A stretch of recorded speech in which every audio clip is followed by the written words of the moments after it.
शिक्षक दिवस के अवसर पर मुख्यमंत्री योगी आदित्यनाथ ने डॉक्टर राधाकृष्णन का स्मरण किया, उनको श्रद्धा सुमन अर्पित किए और प्रदेश सरकार के द्वारा माध्यमिक और बेसिक शिक्षा के अनेक शिक्षकों को सम्मानित भी किया। योगी आदित्यनाथ ने इस अवसर पर जो विचार व्यक्त किए, निश्चित रूप से वो शिक्षकों के लिए एक प्रकार से मार्गदर्शक के रूप में हैं।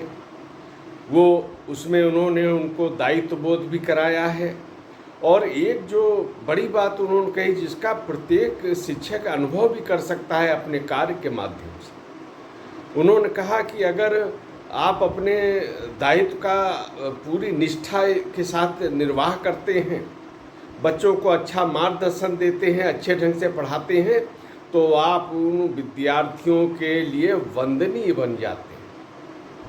ये एक ऐसा विषय है जिसका प्रत्यक्ष अनुभव भी किया जा सकता है, खास तौर पर जो शिक्षक हैं वो। और केवल इसलिए नहीं कि वो वंदनीय बन जाते हैं, बल्कि इसलिए कि वो एक नई पीढ़ी को बेहतर भविष्य के लिए तैयार कर रहे हैं, बेहतर संस्कार उनको देते हैं। तो ये एक शिक्षक के बारे में जो एक महत्वपूर्ण बात है, ये इसका समाज की दृष्टि से भी महत्व है, शिक्षा की दृष्टि से भी महत्व है। इसके अलावा उन्होंने डॉक्टर राधाकृष्णन के बारे में कहा कि वो मानते थे कि शिक्षक राष्ट्र निर्माता है।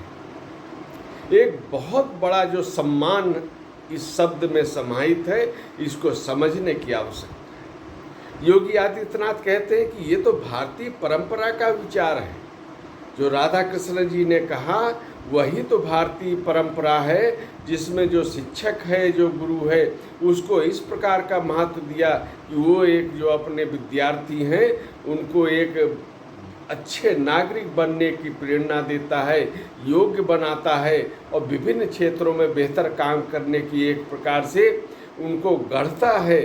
तो यही राष्ट्र का निर्माण होता है और राष्ट्र तभी शक्तिशाली बनता है, राष्ट्र तभी वैभवशाली और सांस्कृतिक रूप से समृद्ध बनता है, जब उनके जो विद्यार्थी हैं, जो भविष्य के नागरिक हैं, आने वाली पीढ़ी के रूप में उन्हें देश को संभालना है, तो वो जब संस्कारवान होंगे, वो जब सुयोग्य होंगे और अनेक प्रकार से योग्यता उनके पास होगी, तभी वो ऐसा कार्य करने में सक्षम होंगे।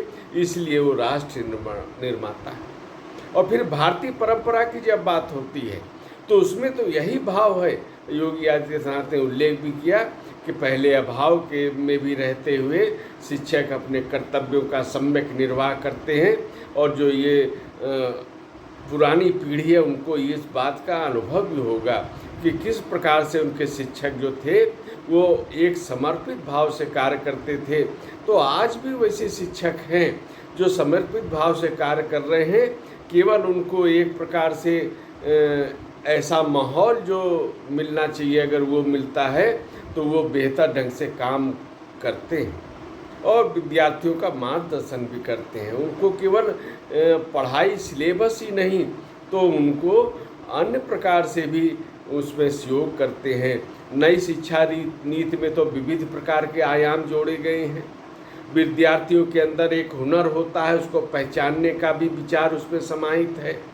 संस्कृत के प्रति गर्व की अनुभूति होनी चाहिए और ये जब राष्ट्र के प्रति स्वाभिमान का भाव जागृत होता है तो वो एक राष्ट्र के प्रति एक अच्छे दायित्व की प्रेरणा भी देता है। ये विचार भी समाहित। अभी कुछ दिन पहले योगी आदित्यनाथ ने जो 18 मंडलों में अटल आवासीय विद्यालय हैं, उनके निर्माण कार्य पूर्ण होने पर एक कार्यक्रम का संबोधित किया था। उसमें भी उन्होंने विचार किया था कि ये जो अटल आवासीय विद्यालय बन रहे हैं, ये एक प्रकार से गुरुकुल की तर्ज पे बन रहे हैं। यहाँ यानी एक समग्र विकास जो विद्यार्थियों का किया जाएगा, जिसमें जो हुनर है, जिसमें जो कौशल है, उस दृश्य से वो उनकी रुचि को देखते हुए उनको उस दिशा में आगे बढ़ाने का काम और उनको एक आत्मविश्वास, एक स्वावलंबन का विचार उनमें दिया जाएगा। तो यही नई शिक्षा नीति में भी यही विचार किया जा रहा है कि किस प्रकार विद्यार्थी योग्य भी बने और एक स्वावलंबी भी बने, और जिससे वो अपने राष्ट्र के निर्माण में एक उल्लेखनीय योगदान कर पाएँ। उनमें नैतिकता की भी बात होनी चाहिए।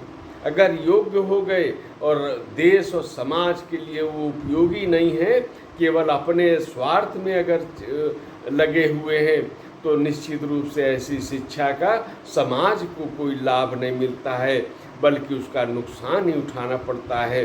तो इसलिए ऐसा भाव होना चाहिए कि अगर कोई ज्ञान प्राप्त कर रहा है, अगर कोई योग्य है, तो उसका समाज को भी लाभ मिलना चाहिए, राष्ट्र को भी लाभ मिलना चाहिए। कि यही भारतीय परंपरा है कि यानी हम अपने विषय में भी सोचें, अपने भी परिवार के विषय में सोचें, लेकिन जब समाज का हित हो जाए तो हमें अपने हित का त्याग करने को हम तत्पर रहें। जब राष्ट्र के बात आ जाए तो समाज का हित पीछे हो जाता है, राष्ट्र सर्वोच्च है, तो उस भावना से कार्य करना होगा।